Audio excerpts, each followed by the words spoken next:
Hoch. Hey, aufstehen. Hoch.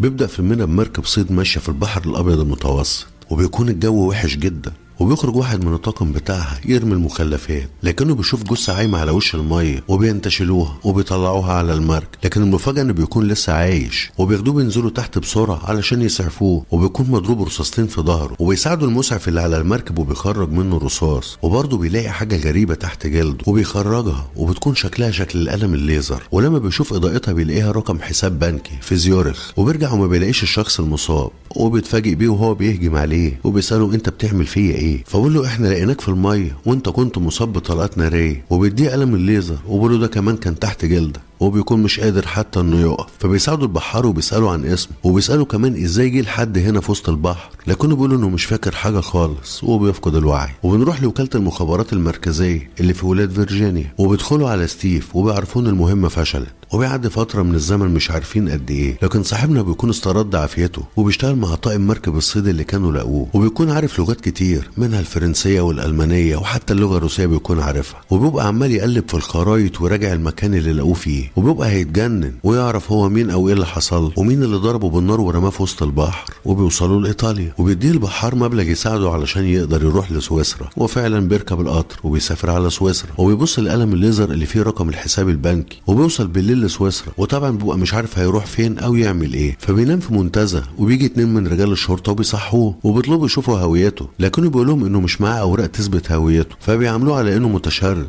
لكن فجأة بيتحول وبيقوم بيضرب الاتنين في لمح البصر وبيفقدهم الوعي، وبياخد مسدس واحد منهم، حتى هو نفسه بيجيله ذهول من اللي عمله وبيجري بسرعة وبيهرب.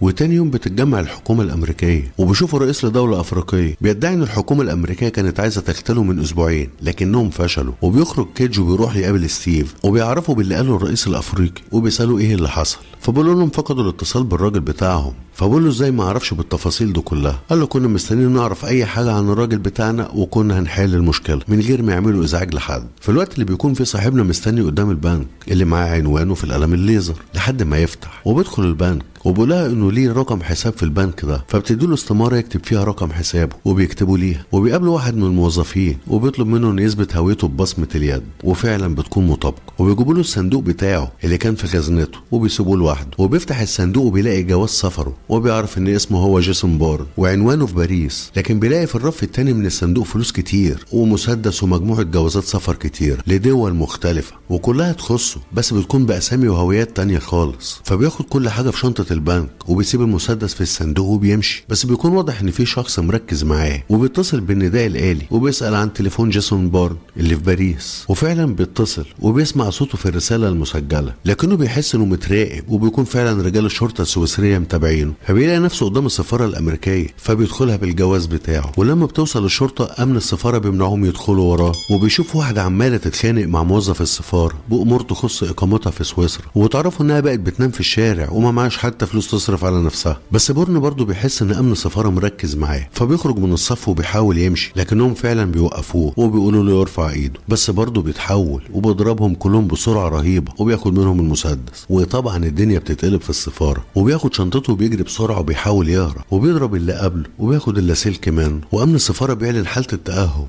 وبيكون معاهم على موجة اللاسلكي، وبياخد خريطة السفارة علشان يعرف هيروح فين، وبينتشر الامن في كل حته وبيفتشوا كل مكان، وبيفتح بابه وبيخرج بره، وبيحاولوا انه يطلع على سطح السفاره لكنه بيفشل، وبتقع منه الشنطه وبيتعلق، فبيرجع تاني وبيحاول انه ينزل لتحت، وبيوصل بالعافيه للبروز اللي على الحيطه، وبتوصل الشرطه وبتفتح الباب لكنهم مش بيشوفوه لانه بيكون متعلق في الحيطه، وبيمشي بالراحه لحد لما بيوصل لزاويه المبنى، وبيفضل ينزل واحده واحده لحد ما بينزل على الارض، وبياخد شنطته وبيمشي، وبيبلغوا ستيف انهم لقوا بورن في زيورخ، وبيسالوا اذا كانوا متاكدين انه هو ولا لا، قالوا ان العميل بتاعهم في البنك شافه وعرفهم انه فضى خزنته لكنه ساب المسدس فيها، وبتظهر البنت اللي كانت بتتخانق في السفاره وهي رايحه تركب عربيتها، لكن بورن بيظهر لها وبيقول لها انه سمعها في السفاره السفاره، وبيعرفها انه ممكن يساعدها في مقابل انها تساعده. فبتقول له ازاي يعني؟ قال لها انت محتاجه فلوس وانا محتاج حد يوصلني لباريس، وبيعرض عليها $10,000 مقابل انها توصله. فبتقول له اكيد انت بتهزر، فبيحدف لها الفلوس وبيعرفها انه ما بيهزرش، وبتشوفه بيداري وشه من عربيه الشرطه. فبتفهم ان وراه مشاكل وهي مش ناقصه، لكنها فعلا محتاجه الفلوس، وبتقرر انها توصله. في الوقت اللي بيكون ستيف قالب الدنيا عليه، وبيجيب كل الكاميرات اللي ممكن تخليهم يشوفوا بورن راح فين، وبيعرفهم انه عايز بورن جثه قبل الشمس ما تغيب.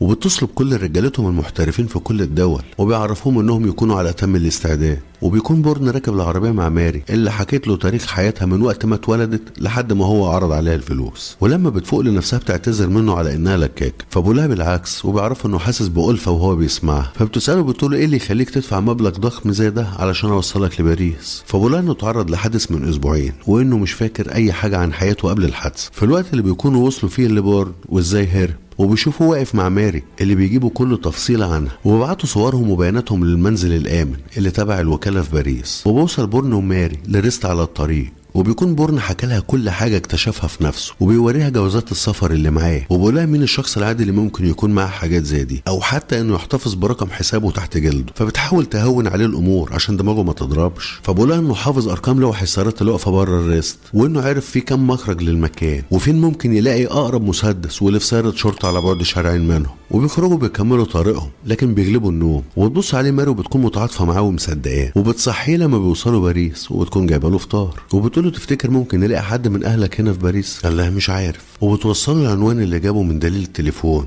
وبقولها تقف بعيد عنه شويه، وبيديها فلوسها وبيشكرها على انها وصلته. وبقولها لو تحب تنزل معاه ويشوفوا هيعملوا ايه. وبينزلوا بيضرب جرس الشقه لعل وعسى حد يرد عليه. فبتيجي واحده وبتكون عارفاه، وبتساله كان فين الفتره دي كلها. فبقول لها شويه مشاغل. وبيسالها عن مفتاح شقته لانه ضيع النسخه اللي معاه. فبتقول له موجود معاها نسخه تانية. وبيطلعوا وبيدخلوا الاثنين، وماري بتقول له شكلك ابن ناس والله يا بورن، وعندك شقه حلوه زي دي. وبيدخل وبيفضل يدور على اي حاجه تفكره، وبتستاذنه عشان تدخل الحمام. وبيرفع التليفون وبيتصل على اخر رقم كان اتصل عليه، وبيطلع رقم فندق. فبيسأل موظفة الاستقبال عن نزيل عندهم اسمه جيسون بورن. فبتقول له ان مفيش حد متسجل عندهم بالاسم ده. فبيطلع الباسبور الفرنسي بتاعه وبيمليها اسمه جون كين. فبترد عليه وبتقول له حضرتك صديقه؟ قال لها اه. قالت له لان في خبر وحش، وهو ان جون كين توفى من اسبوعين فحدث على الطريق السريع. وبتعرفه ان اللي جم وخدوا اجرادهم من غرفته هم اللي بلغوا بخبر وفاته. وبيحس بورن بالخطر فجأة، وبتكون ماري لسه في الحمام، وبيفضل يدور في الشقة وهو معاه سكينة، وبيكون مش عارف هو بيعمل كده ليه. وبتخرج ماري وبيداري السكينة علشان ما يخوفهاش، لكن برضه قلقان. وبيروح ناحية الشباك، فبيهجم عليه واحد ومعاه رشاش وبيضرب نار، لكن بورن بسرعة بيوقعه على الارض وبيضربه وبيرمي منه السلاح، وبيشتبكوا مع بعض. لكن بيكون واضح ان بورن شخص مش عادي، لانه بيتفوق على القاتل المحترف وبيعلمه الادب.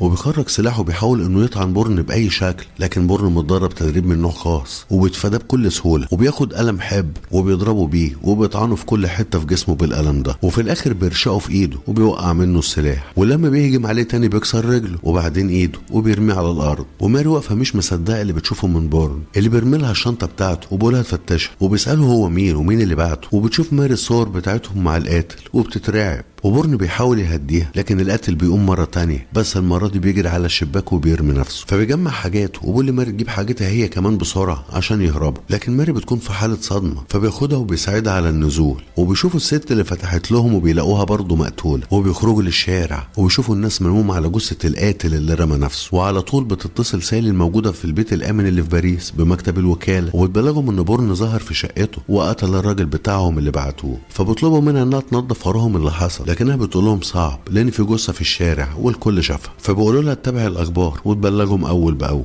وبوصل بورن وماري عند محطة قطر، وبقولها تنتظر لحد ما يحط الشنطة في أمانات المحطة ويرجع لها. وبينزل وبتفكر ماري في الهرب، لكن في شيء بيمنعها. وبيكون بورن خبى الشنطة في الأمانات وبيرجع لماري، وبقولها تروح للشرطة وتسلم نفسها وتحكي لهم اللي حصل، علشان هو مش عارف هو لسه هيقابل متاعب ايه تاني. فبتقول له ان الناس اللي وراه عرفوا يجيبوا صورها من السفارة، يعني اكيد مش ناس عاديين. وبتسأله مين الناس دي وليه بيلحقوه بالطريقة الشرسة دي. فبقولها هو نفسه مش عارف ولا فاهم، وانه قرر انه يفهم ايه اللي بيحصل له ويعرف هو مين او كان ايه. وهي بتعرفه انها هتفضل معاه، لكنه بيلاحظ الامن اللي خدوا بالهم من وجوده. وبتوصل عربية الشرطة للمكان، فبيعرفها انها اخر فرصة لها علشان تنزل، لكنها بتربط حزام الامان وبتستعد للاكشن. وقبل ما رجال الشرطة يوصلوا عنده بيطير بالعربية وبيهرب، وبتبدأ عربية الشرطة في مطاردته، وبتكون مطاردة عنيفة، وبرضه بيثبت بورن انه سواق غير عادي، وبيحير الشرطة بالكوبر اللعبة اللي راكبها، وبيبهدلهم احلى بهدلة، وبيقدر انه يزوغ منهم ويدخل جراج تحت عمار وبيقف بالعربية فيه، وبيقول لها تنسى العربية دي خالص، وانهم هياخدوا الضروري منها ويمسحوا بصماتهم ويمشوا. وبنروح لمشرحة موجودة في باريس اللي بيوصل لها الرئيس الافريقي علشان يشوف جثة جون كين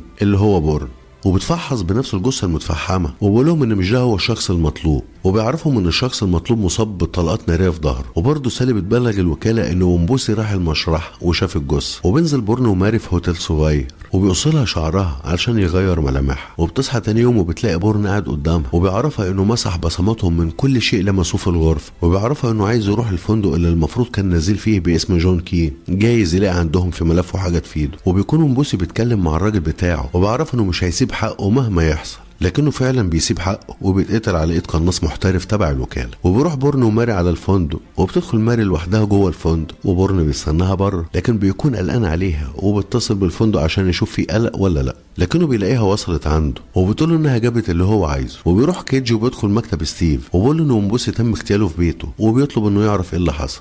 فبقول لستيف ان بورن هو اللي قتله بعد ما كان فشل في المره الاولى، وبقول له ما تشغلش بالك انت بالحاجات الصغيره دي وهم هيتصرفوا. وبيتصل بورن بالارقام اللي في السجل اللي جابته له ماري، واللي كان طلبها وهو باسم جون كين من الفندق، وبتكون اغلبها محلات بتبيع ادوات للغطس. وبيوصل بورن المكتب من اللي كان اتصل عليهم، وبتتعرف عليه موظفه من الموجودين، وبتناديه باسم كين، وبيروحوا بيقابل المدير اللي بيعرفه ان اليخت اللي كان عايز يأجره متوفر في الوقت الحالي، وبياخد نموذج للشخصيات المهمه اللي استأجرت نفس اليخت. وبتكون ماري عملت اتصال، وبتروح تقول له ان في جثه في المشرحه باسم جون كين، فبتقول له اذا كنت انت جون كين فجثه مين اللي في المشرحه؟ وعلى طول بيروحوا المشرحه وبيدفعوا الرشوه علشان يدخلوا يشوفوا الجثه، لكن ما بيلاقوهاش. وبيدخل مدير المشرحه وبيسالوا بورن عن الجثه، فبيقول له اخوه جه وخدها، وبيطلب منهم يخرجوا. فبيروح بورن على دفتر الحضور والزياره، وبياخد اخر كام ورقه بمنتهى الذوق وبيخرج. وبيقول لماري ان ومبوسي جه وشاف الجثه، فبتقول له ايه المشكله؟ قال لها انه موجود في الصور بتاعه الناس اللي اجروا اليخت اللي كان عايز ياجره. وبيروح له علشان يفهم اي حاجه، لكنه بيعرف ان تم اغتياله. وبيقروا الاخبار، وبيعرف ماري ان ومبوسي من 3 اسابيع كان قال للشرطه ان في حد هاجم عليه وهو في اليخت بتاعه في وسط البحر، وكان بيحاول انه يغتاله، لكنه هو اللي ضرب الشخص ده رصاصتين في ظهره. وبيقول لماري على كده انا كنت شغال قاتل. وبيركبوا تاكسي وبيروحوا للهوتيل اللي نازلين فيه، لكنه بيلاقي قلق في الشارع، فبيطلب من السواق انه يقف بسرعه، وبيديله مبلغ كبير. وبينزل وهو بيقول لماري انهم كشفوا مكانهم،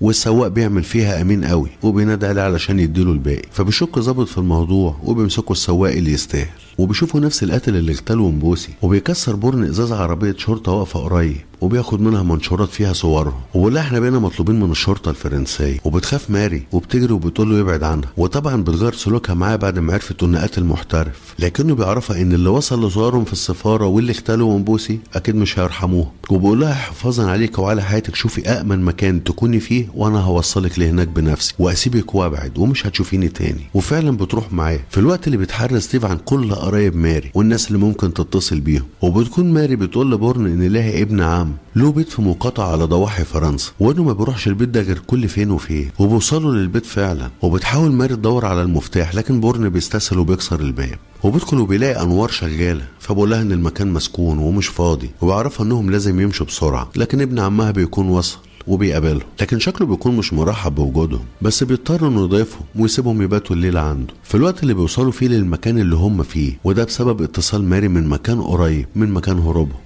وطبعا هم محددين كل البيوت اللي فيها قرايبها. وبتقابل سالي القاتل المحترف وبتديله عنوانه، وبيجي تاني يوم وبيستعدوا انهم يمشوا، لكن الطفله الصغيره بتقول لابوها انهم مش لاقيين الكلب بتاعهم، وبيسال بورن كلب ايه، فبقول له كلب الحراسه. وعلى طول بيقلق بورن وبقول له ياخد اطفاله وينزل للقبو بتاع البيت، فبقول له اشمعنى؟ قال له لان وجودكم هنا في خطر على حياتكم. حتى ماري بتقول له يسمع كلامه وينزل، وفعلا الراجل بيقلق وبياخد بناته وبينزل. وماري بتلاقي التليفون عطلان، وبورن لما بيدور على اي سلاح بيلاقي طلقه خرطوش، فبيعرف ان في بندقيه وبيدور عليها وبيلاقيها. وماري بتكون قلقانه عشان الاطفال، لكن بورن بيوعدها ان مفيش حاجه هتقرب منه، وبيخرج وبيروح يفجر تانك الجاز علشان يشتت انتباه الشخص الموجود، وفعلا ده بيحصل. وبيجري بعيد عن البيت، والقناص بيضرب عليه نار لكنه ما بيسيبوش، فبيلم عدته وبيروح وراه. وبورن بيستدرجه بعيد خالص عن البيت وبيسحبوا المكان مكشوف، وبيكون الاتنين مش شايفين بعض. فبيضرب بورن طلقه وبيبعد عن مكانه بسرعه، وفعلا بيحدد مكان القاتل وبيجري عليه وبيضربه بالنار وبيصيبه، وقبل ما يوصل لسلاحه اللي وقع منه بيضربه بورن مره تانية وبيساله مين اللي معاه، وبيعرفوا انه مش هيكرر سؤاله تاني. فبقول انه بيشتغل لوحده زيه بالظبط، فبقول انت مش فاكر اي حاجه خالص ولا تريد ستون الوكاله اللي مشغلاهم، وبينام على الارض وبيموت.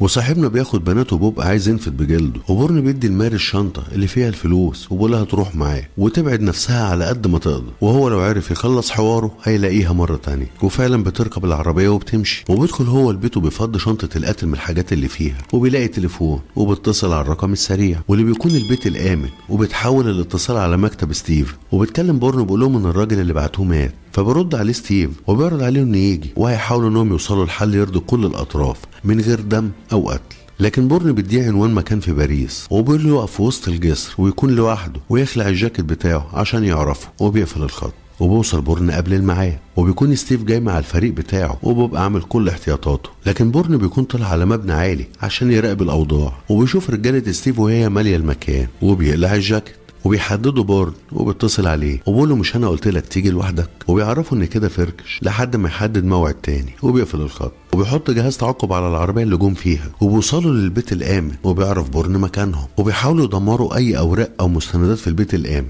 وبيكون بورن معاه جهاز تشويش بيشغل كل اجهزه الانذارات اللي في العربيات الموجوده، وبيلفت انتباه كل الحراس اللي قدام البيت. وبورن بيطلع على المواسير من غير ما حد يشوفه، وبتلاقي سالي كل النظام بتاع الامن عليه تشويش، حتى التليفون عطلان وبتتقطع الكهرباء عليهم. فبتقول له اكيد بورن وصل هنا، وبيطلع ستيف بمسدسه وبيأمن المكان. لكن بورن بيظهر جنبه فجأة وبيقول له يرمي سلاحه، وبيسأله عن تريد ستون، لكن ستيف بيسخن وبيقول له انت مش فاكر حاجه خالص. فبيساله بورن وبيقول له انا مين، فبيقول له انت اقوى سلاح تابع للحكومه الامريكيه، اتكلفت ملايين علشان توصل للي انت فيه. وبيعرفوا ان قبل اختفائه كان مرتب لاغتيال ومبوسي اللي كان عايز يكتب مذكراته، وكان هيخبط في الكبار اللي متحكمين في افريقيا والشرق الاوسط. وبيفتكر لمحات من اليوم ده وانه كان على اليخت بتاع ومبوسي وداخل عليه علشان يقتله، لكنه شاف شايل بنته الصغيره فتردد وما قدرش انه يقتله. ولما حاول ينسحب اتضرب عليه نار ووقع في الميه. ولما فاق بيقول لستيف انه ما عادش عايز يعمل كده، فبيقول له مش بمزاجك، فبيضربه وبيقول له يعتبره جيسون بورن مات،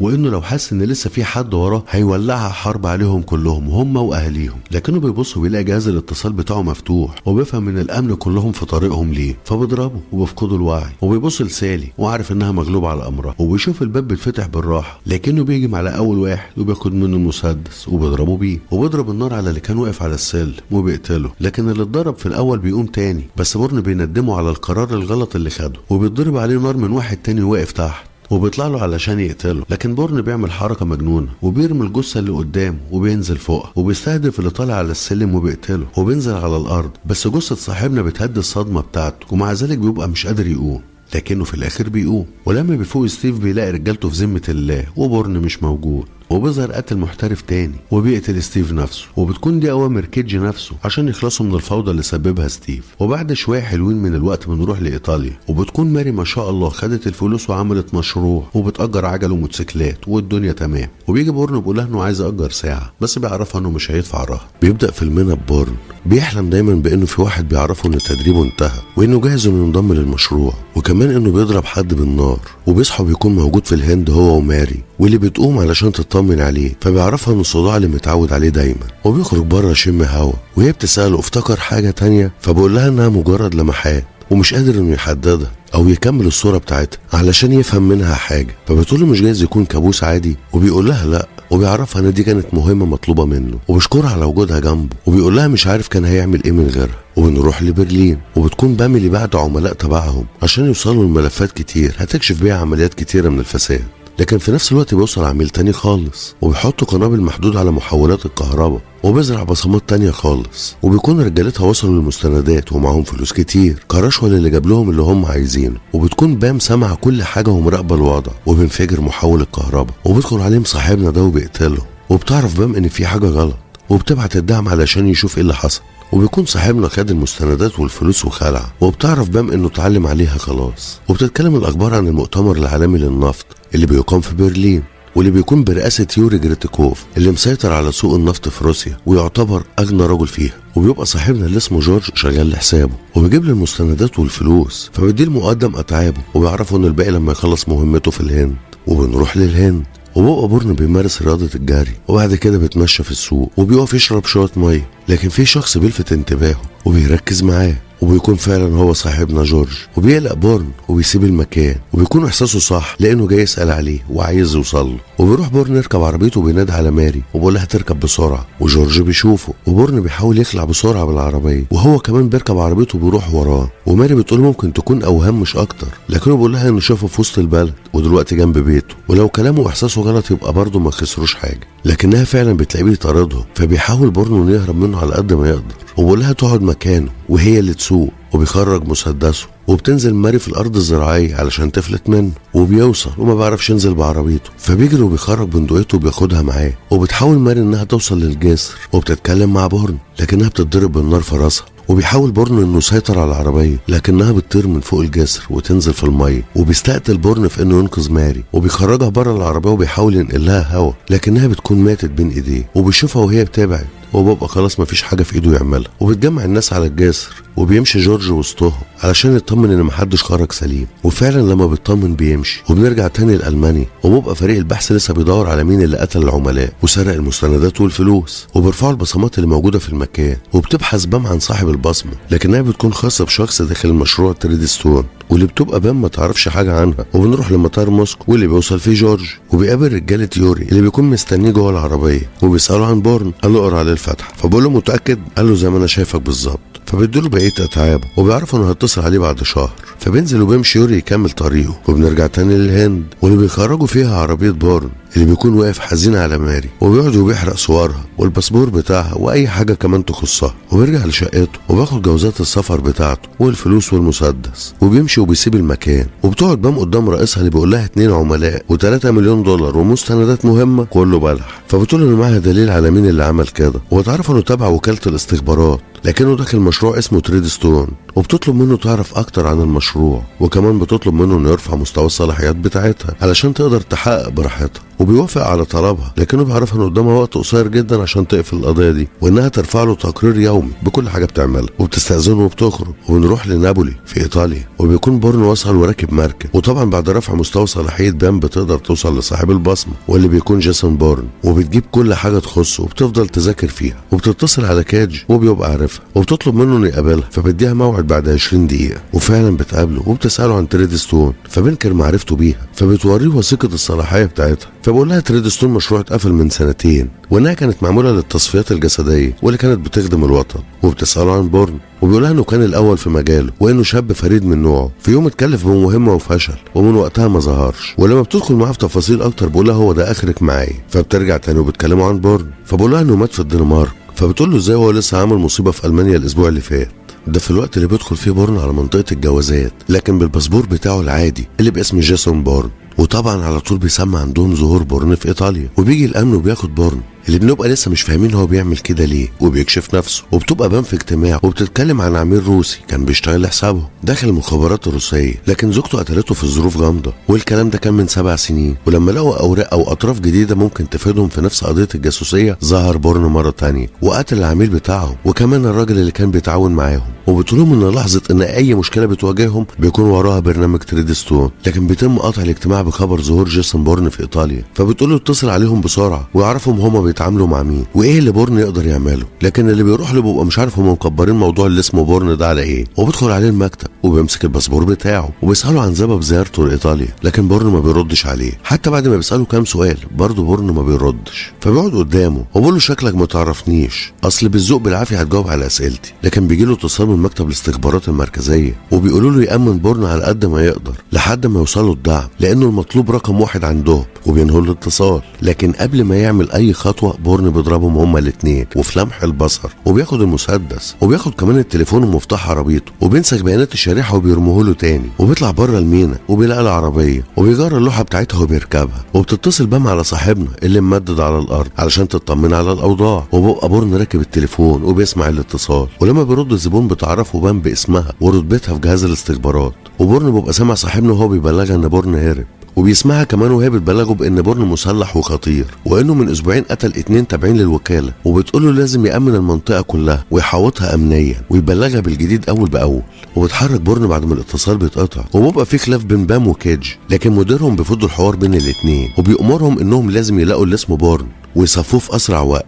في الوقت اللي بورن بيسمع المكالمه مره تانية وبيبقى عايز يفهم هما ليه متهمينه بقتل 2 من المخابرات مع انه ما عملش كده، وبتجيله نفس اللمحات من الذاكره بتاعته وهو بيتدرب وبيشوف عمليه اغتيال هو قام بيها. وبنروح لهولندا واللي بيكون موجود فيها سالي اللي بيظهر لها كيج وبتركب معاه، وبيبقى زي تحقيق كده علشان بام تعرف اي شيء عن تريدستون وعن بورن، وبتعرفوا منها كانت المسؤوله عن مكتب الوكاله اللي في باريس، وكانت مهمتها هي تنظيم العمليات وتوزيعها على عملاء تريدستون. فبام بتقطعها وبتقولها انها لازم تسافر على برلين، وبتطلب من سالي انها تروح معاه، وفعلا بيروحوا وبيركبوا الطياره. وبقى بورن هو كمان في طريقه لبرلين علشان يعرف مين اللي بيحاول يورطه، واكيد هيبقى نفس الشخص اللي قتل ماري. وبيوصلوا لمكتبهم في برلين وبيشوفوا صورة بورن لما وصل ايطاليا، فبتتكلم بام وبتقول اكيد دخوله لايطاليا ما كانش متخطط له، لكنه غلط لما دخلها باسمه الحقيقي. فبتقطعها سالي وبتقولها بورن ما بيغلطش وما بيتصرفش بعشوائيه، واي شيء بيعمله بيبقى وراه هدف منه. وبيظهر واحد كان من عملاء تريدستون وهو داخل بيته، لكن بورن بيظهر من وراه وبيهدده بالمسدس وبيقول له يؤيد نفسه، وبيساله مين اللي بيدير تريدستون في الوقت الحالي. قال له تريدستون اتقفلت خلاص، وبيعرف انهم بقوا اخر 2 كانوا تابعين ليها، وبيقول له امال لسه بيطاردوني ليه. وكمان بيساله عن بام ليلاندي اللي مشهوره ببام، وبيساله كمان عن ايه اللي حصل في برلين. فبقول له ولا اعرف اي حاجه من اللي انت بتقولها. وبيلاقيه بيبص في الساعه، فبيفهم انه اتصل بالوكاله اول ما دخل بيته، وطبعا عشان هو كمان راجل محترف عارف ان في حد في بيته من اول ما فتح الباب، لكنه قاعد معاه علشان يعطله لحد ما يوصلوا. فبيسأله بورن عن مفاتيح عربيته، لكن على طول بيهجم على بورن وبيضربه وبيفك نفسه وبيشتبكوا الاتنين مع بعض، وبقى قتال قوي بين 2 مدربين تدريب من نوع خاص. لكن بورن ما خدش لقب الاول في مجاله من فراغ، وبيخنقه لحد ما بيخلص عليه خالص، وبيقوم على طول وبيفك مواسير الغاز وبيحط مجله في محمصه الخبز، وبيخرج من الباب الخلفي للبيت في الوقت اللي بتوصل فيه عربيه وبينزل منها مسلحين، وبتبقى المجله بدات تولع وبينفجر البيت وبيطيروا الرجاله. وبيظهر بورن عند تليفون عمومي وبيتصل بالفنادق اللي موجوده في برلين وبيسال عن باميلي لحد ما بيوصل للفندق اللي هي مقيمه فيه، وبيروح للفندق وبيقدر يعرف الغرفه اللي هي موجوده فيها، وبيبدا بورن في مراقبتها وبيمشي وراها وبيشوفها وهي نازله من العربيه وبيعرف مكان شغلها. في الوقت اللي هي عماله توزع خطه العمل علشان يقبضوا على بورن، بيكون هو طلع المبنى المقابل ليها وبيشوفها وبيحددها وبيتصل عليها، ولما بترد بيعرفها بنفسه. وطبعا الدنيا بتتقلب وبيسالها بورن وبيلاقي انت بتلحقيني ليه؟ فبتقول له بسبب اللي انت عملته في برلين. فبيشوف سالي واقفه جنبها وعلى طول بيقول لها انه عايز يقابل حد يعرفه، وبيكلمها عن سالي وبيديها عنوان محطه يتم فيها المقابله بعد نص ساعه، وانها تقف تحت ساعه العاله وتديها تليفونها علشان يتواصل معاها. فبام بتعمل نصحه وبتقول له افرض ما لقيتش سالي، فقال لها ازاي وهي واقفه جنبك،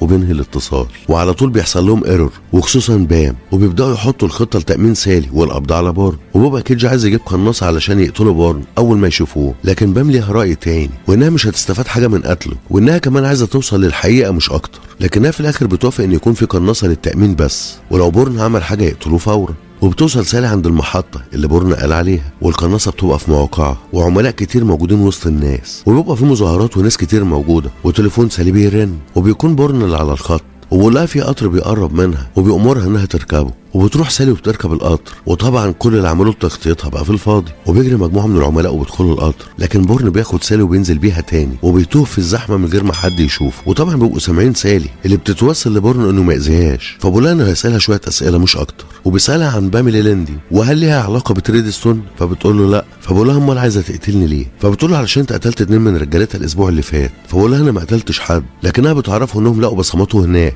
قال لها ازاي وانا الاسبوع اللي فات كنت في الهند وهما بعتوا حد يقتلني هناك، لكن بدل ما يقتلني قتل ماري. وبيرجع تاني وبيسالها عن الاتنين اللي ماتوا كانوا بيعملوا ايه، فبتقول له كان في اوراق تخص سياسي روسي، وبتبقى الاخبار والصور كلها متلخبطه في راسه. وبيسالها هو كان له مهمات قبل كده لتصفيه حد في برلين، فبتدي اسم شخصيه هو صفاه مع زوجته، وان هي دي المهمه الوحيده اللي اتكلف بيها في برلين. فبيسيبها وبيمشي وبتبخر من المكان. وبتبقى بام بتحاول تحلل اللي حصل، وبتطلب من رجالتها انهم يعرفوا قصه صديقته اللي اتقتلت في الهند. وبيبقى كيج مش عاجبه كل اللي بيحصل، لكن الراجل بتاعه بيقرب منه وبيقول له انه عايز يوريه حاجه وبياخدوه وبيمشي، وبتبقى بام واخده بالها منهم. وبيوصل بورن لسايبر نت وبيستعلم عن الشخصيه اللي كان اغتالها قبل كده في برلين، لكنه بيلاقي الاخبار كاتبه ان زوجته هي اللي قتلته وبعد كده انتحر، وان له بنت وحيده. وبيبقى كيدج والمساعد بتاعه وصلوا للموقع بتاع الحادثه اللي تم فيه اغتيال 2 من رجاله بام، وبيعرفوا ان كل اللي حصل غير منطقي، وان اللي عمل كده واحد عايز يلفق التهمه ببورن. لكن فجأة كيدج بيغدر بيه وبيقتله وبيسيبه وبيمشي في الوقت اللي بيقف فيه بورن قدام الفندق اللي نفذ فيه أول عملية اغتيال.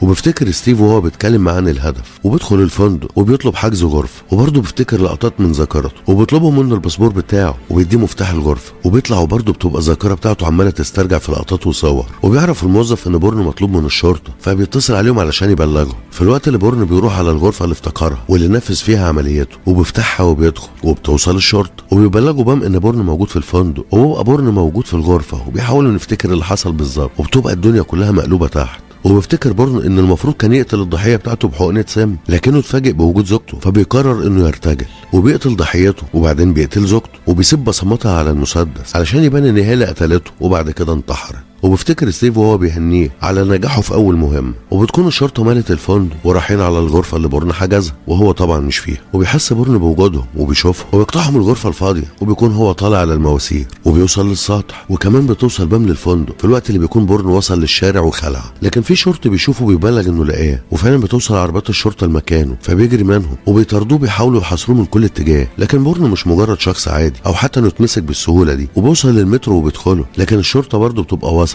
والمترو لسه ما اتحركش، فبيشوف مترو تاني جاي، وكمان بيشوف مركب ماشيه في النهر، فبيخرج من القطر اللي كان فيه وبيعدي الناحيه التانيه قبل ما القطر التاني يوصل، وبينط من على الكوبري وبينزل على المركب، لكنه بيتصاب في ركبته. وطبعا الشرطه رصده كل تحركاته، وعشان كده بيطلع تاني على المركب، وبتبقى الشرطه بتحاول توقف المركب، لكن بورن بيقدر انه يتعلق في الكوبري مره تانية من غير ما حد يشوفه، وبيطلع فوق الكوبري بشياكه، وبيوصل للمترو اللي فعلا بيبدا يتحرك وبورن جواه. وبيوصل كيدج للفندق وبيعرف ان بورن قدر انه يهرب منه، وبتبقى بام وصلت للغرفه اللي بورن دخلها، واللي بتبقى عارفه ان الشخصيه اللي اسمها فلاديمير اتقتلت فيها. لكن بيجي لهم خبر بقتل داني مساعد كيدج، وانهم لقوا جثته في نفس مكان حادثه الاغتيال الاولى. وبيتصل كيدج على يوري جريتوكوف وبيقول له انه لازم يقتل بورن علشان يقتل القضيه دي خالص، لان بورن هو كمان بيدور على اللي عمل فيه كده. وبينهوا الاتصال علشان يلاقي بورن واقف وراه، واكيد سمع كل اللي اتقال. وبيتكلم كيدج وكانه عارف ان بورن هو اللي موجود وراه، وبيقول له ما تستناش اني اعتذر لك عن موت ماري، لان انت اللي كنت المقصود. فبورن بمنتهى الهدوء بيساله طيب وليه كده؟ فبيقول له ان هو متورط في قضايا فساد كتير، فلو لزق التهمه بيه وقتله فكده هيبقى هو في الامان باقي عمره. فبيقول له بورن وبسبب كل ده قتلته ماري؟ فكيدج بكل بجاحه بيقول له انت اللي قتلتها وقت ما خدتها معاك في العربيه. وبيخرج بورن عن شعور وبيبقى عايز يقتله، لكن بدل كده كان بيسجل له كل اللي قاله. وطبعا دي بتبقى الضربه القاضيه لكيدج،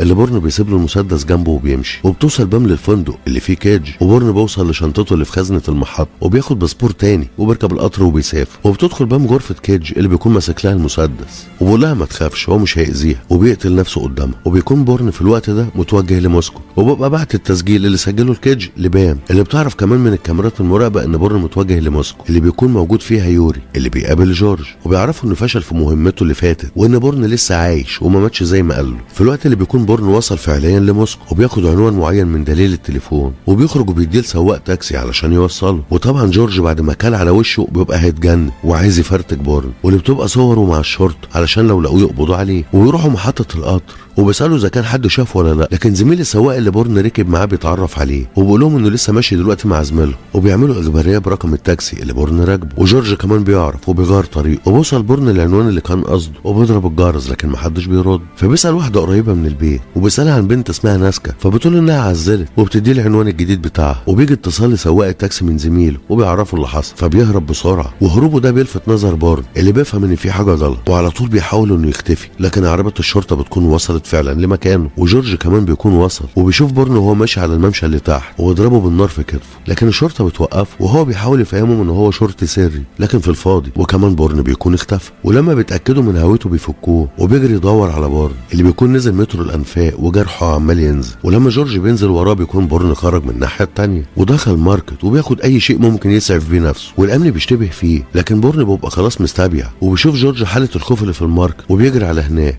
لكن بورن برضه بيكون خرج من الناحيه التانيه وبيشوف عربيه شرطه بتوصل قدامه، فبيفتح ازازه الخمره وبيشرب منها، ولما تيجي الشرطه عنده بيرشها في وشهم وبيخلص عليهم بايد واحده وياخد التاكسي قدام صاحبه اللي بيخاف يفتح بقه وبيهرب بيه. وعربيه الشرطه التانيه بتيجي وبتطارده وبيخرج جورج وبيستولى على العربيه هو كمان وبيشترك في الحفله، وبيرش بورن الكحول على الجرح بتاعه وبيحاول يوقف النزيف، وبتبقى عربيه الشرطه بتطارده باستماته وبتصدمه لكنه بيقدر انه يكمل. وزي ما قلت لكم بيبقى بورن مستبيع ومش باكي على حاجه، لكن بينضم للمطارده سيارات شرطه من نوع تاني، فبورن بياخدهم للطريق المعاكس وبيقدر انه يخلص من واحده منهم، وبيوصل جورج للمدعكه وبيصدم عربيه بورن اللي بيقدر برضه انه يسيطر على عربيته وبيكمل، وبيشوف جورج وطبعا بيبقى في طار كبير قوي بايت بينهم لان هو اللي قتل له ماري، ويقدر انه يخلص من عربيه تانيه من اللي كانوا وراه وبرضه بيسيطر على عربيته وبيدخل بيها نفق وجورج وراه، وبيعمل بورن فوضى كبيره جوه النفق علشان يعطل جورج اللي برضه لسه مكمل وراه، وبيزنق جورج عربيه بورن علشان يضرب عليه نار، لكن بورن بيوطي وهو اللي بيضرب نار على عربيه كيج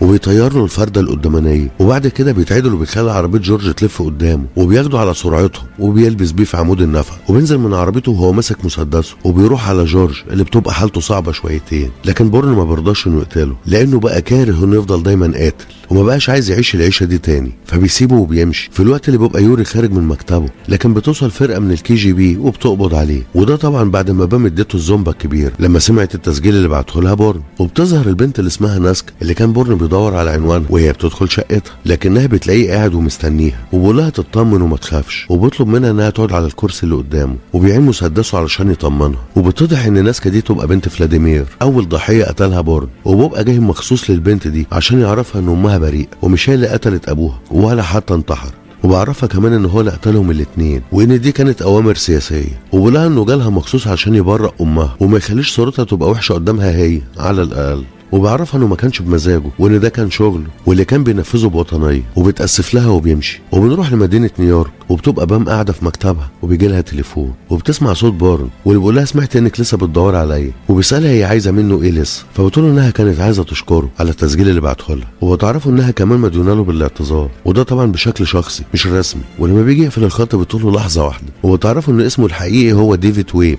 وانه مواليد 15/4/1971، فبشكرها وبقولها تاخد اجازه علشان شكلها تعبان، وطبعا بتعرف انه زي المره الاولى برضه كان بيراقبها. اما انت لو عجبك ملخصنا للفيلم وكنت حابب اننا نكمل سلسله جيسون بورن قول لنا في التعليقات، وما تنساش تدعمنا بلايك وتشترك بالقناه وتفعل زر الجرس علشان يوصلك كل جديد.